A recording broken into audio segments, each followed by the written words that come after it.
Hey,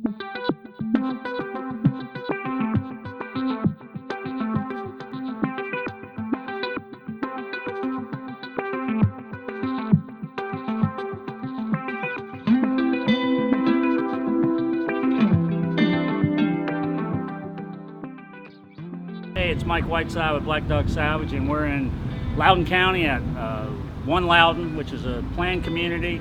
Live, work, eat, play, do everything. And we're at I call it a pop-up pavilion. This is Nick over with RPAI. Yep.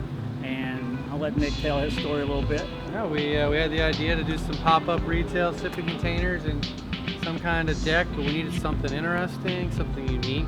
I went down to pick up a dog and I drove back, stopped in the shop, and this is what we got. An old light post from probably a gas station or something. These are reels from old, not even old, spools of wire. And then the cypress came from Murray Cider Company out of Troutville, Virginia. And that's what this was. It was part of an old cider vat. And then the chairs were cast-offs from the furniture industry in High Point.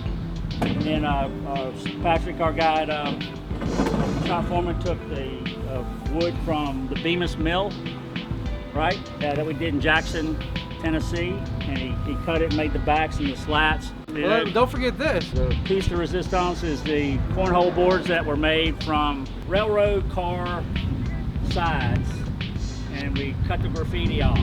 I bought a whole railroad car and just for the graffiti, and then they make great cornhole boards. But listen, we had a great day here, and thanks for watching, and we'll be on an episode here real soon. If you need something like this, call us.